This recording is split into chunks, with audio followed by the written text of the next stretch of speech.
So we are in an interesting book of the Bible today. In my internal musings and rants over the state of the world these days, I found myself lately ruminating over the long history of biblical prophecy and its power to speak to the moment in its peculiar imaginative way, the way of prophetic speech.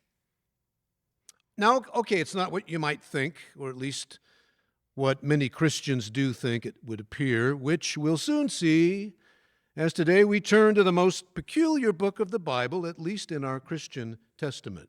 It's also the last book of the Bible, the book known as Revelation, written around 92 CE, that's the Common Era, and attributed to one John of Patmos, Patmos being an island in Asia Minor.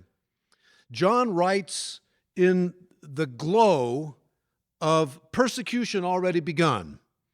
3 of the 7 churches he addresses have already suffered directly from Roman harassment of Christians, probably under the Emperor Domitian. But John anticipates a more universal persecution that will hit everyone, including Christians, and he writes with these warnings in mind. So, why park here this morning? I suppose my best answer is that we too find ourselves in a moment of cultural, political, global turmoil and strife that I think maybe the early church would have appreciated. Prophetical texts like Revelation often have special purchase for people of faith who are grasping for the meaning of such large, earth-shattering events as are sounding all around us. So, what's here to help us? What insights, what hope can we gain from considering this text parked as it is way down the long biblical corridor at the very end? First, we need to define our terms a bit more. The book of Revelation has been described as a book of prophecy, but prophecy as such is a very big deal and very often misunderstood. I'm sure most of you won't be shocked to hear that the books of prophecy, like Revelation, are most often thought of as just outright predictions of the future, that Revelation is speaking expressly to you and to me about what's going on in our moment, that it's about our time, a bizarre idea if you really stop and think about it, because the corroborating evidence, unsettling things going on in our time, whenever our time might be, is always changing through history, right? Everybody's always got a moment in history. I mean, you can dial all the way back to the eruption of Vesuvius and the burying of the city of Pompeii, dating from the time of Revelation. That certainly looked to people like the end of days.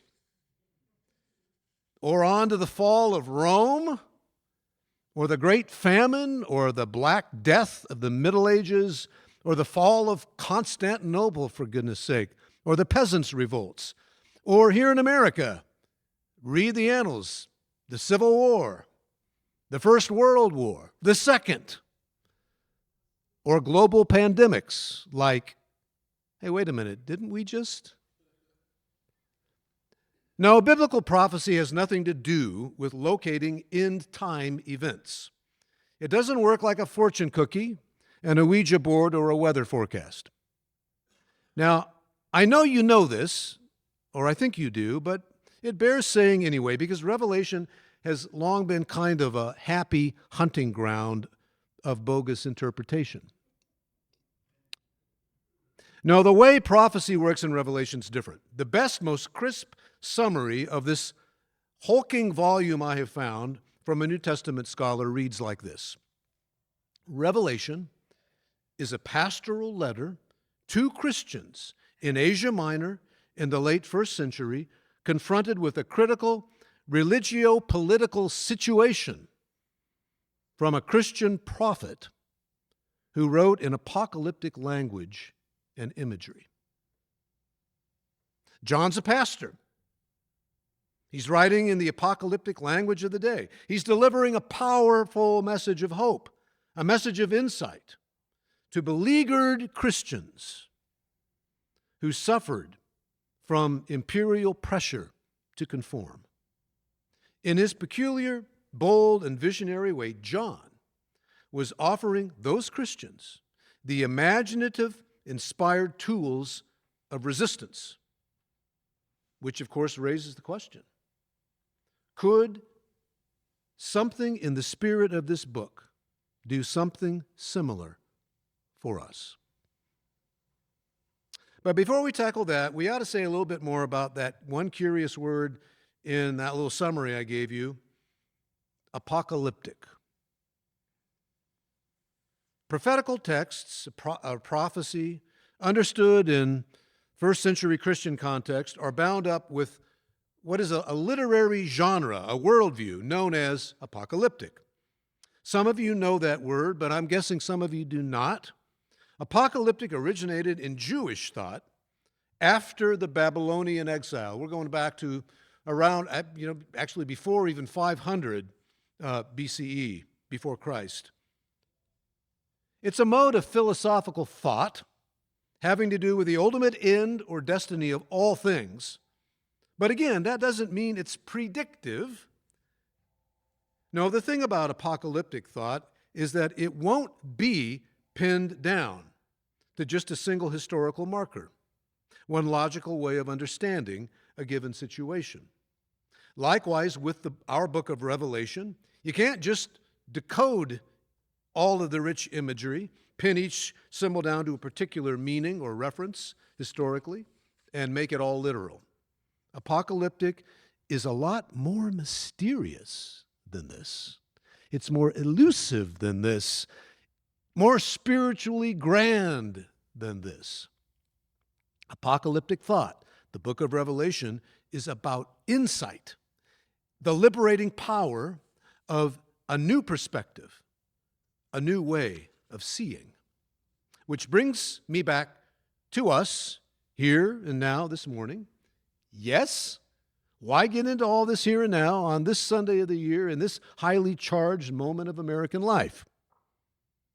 Because, again, like in the time of John of Patmos, the time of the book of Revelation, we're living in a moment in which imaginative hope may be the most precious commodity we got. We're living in a moment in which the prophetic word can be our greatest guide, not a map, mind you, but a compass, as Dr. Bob used to say.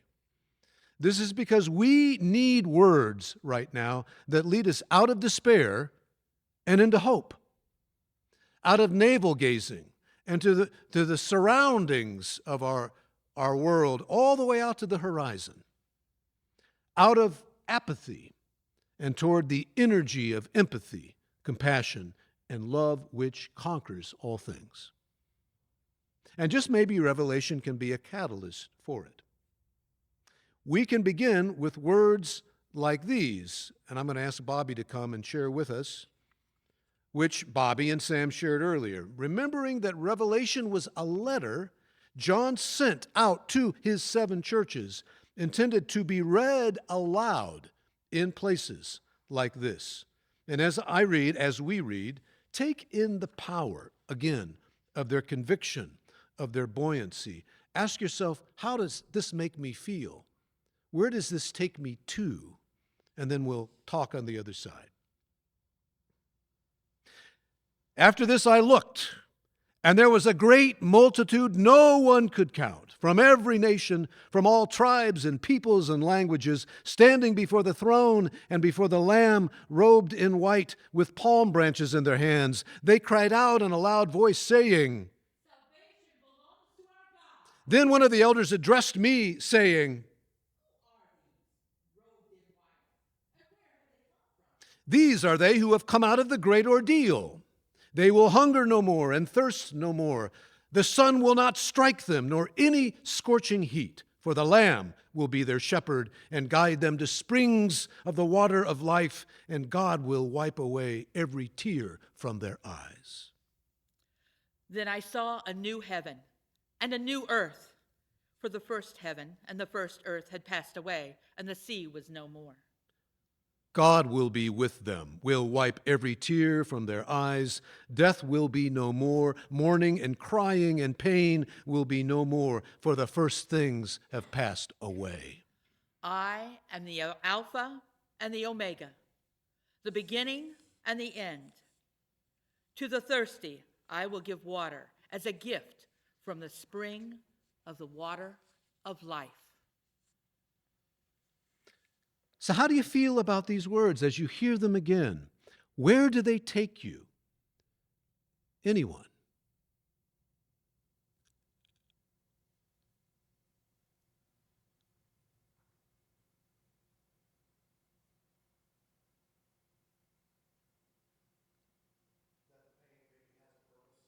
Maybe the pain has a purpose.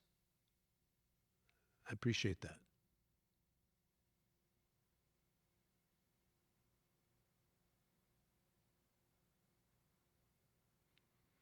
Do you find them comforting, these words? I see some nods. It paints a picture of something that seems unattainable. Pie in the sky, maybe, a little bit of that. And yet, to hear them and begin to embrace them, comforting. There's solace here, it seems to me. There's hope. The danger of these words, of course, is that they might easily make us passive, disengaged, just hanging out for a divine rescue. But that's not how they were first received. Read Revelation. The seven churches are being held accountable for how they respond. They're being held accountable in these pages. They're being called upon to resist, to step up and to stand up for the gospel norms of their spiritual inheritance. So comforting, yes, but true comfort takes us somewhere. It invigorates. It causes us to rise up. It fuels our resolve to fight for goodness' sake. It allows us to believe again. And along these lines, we can draw some direct lessons related to the politics of today. Here briefly are three. Number one, the cardinal issue that John had with Rome was that Rome required emperor worship. Christians, as all others, were required to proclaim Kyrios Caesaros, Caesar is Lord. Christians' risky counter to that, if they had the courage for it, was, no, Jesus is Lord. That's why we sang our opening hymn, which not all of John's 7 churches did, that is, have the courage. Adoration of leaders, even those more powerful than admirable, remains as it has been, a very human temptation. Jesus is Lord, then, is a subversive phrase, with all the freight of the gospel of love and justice on board. In this sense, the fight at hand for early Christians was a fight for the human soul, just as it may well be for us. Second, though, and right behind, was the highly stratified nature of Roman life, expressed especially by the empire's, the beasts, in Revelation's own terms, suppression of the poor, in order, and exactly in order, to satisfy the greed of the rulers. The gospel, on the other hand, calls us to love our neighbor as our very own without distinction. There is no distinction. There is no Christian teaching about loving family more than community, about loving community more than nation, about loving nation more than the wider world, just in case you got a little love left over or something like that. No, not a thing. Not a thing. Third, John asks Christians to what extent they should legitimately relate, then, to cooperate within such a system without sharing its corruption. Hence the phrase you will recognize, to come out of her. Come out of her, that is Babylon, out of the old Rome into the New Jerusalem. There are problems, of course, with abandoning all social responsibility because of, guilt by association. We saw this dilemma writ large this week in the U.S. Senate, a debate over a continuing resolution to fund the government, to back it or not. What to do. There's not always a clear answer or a clean line. But if you're not in the fray as Christians, if you're not getting your hands dirty as Christians, then how are we pursuing the common good? How are we a part of things? How can we make a difference? And then finally, amid all the struggles of John of Patmos, of the early Christians, amid all the ill will and malice in the world, including at the very centers of power, which those first Christians were effectively powerless to resist, amid all of it, John writes this remarkable text, a story really, beneath the story, and from his lonely island exile, which he wrote, he got it out to the churches and the pulpits where it would be read aloud and heard, and where everyone could marvel over its majesty. Not because it made everything clear, but because it made everything new. Not because it made the hardship optional, but because it made it faceable.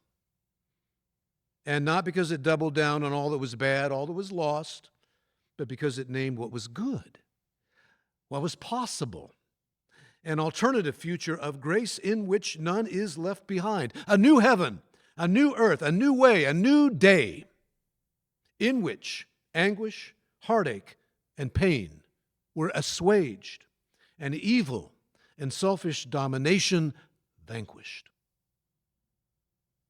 One of our own American Baptist theologians, and just an aside, Larry Lindley's favorite Christian thinker, Walter Rauschenbusch, credited the book of Revelation with this: providing direction and sustenance for the church's life and mission, especially in extraordinary times.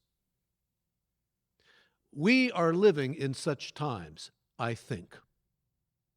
May we face them in part through the language of imaginative power of the best of our prophetic tradition. Amen.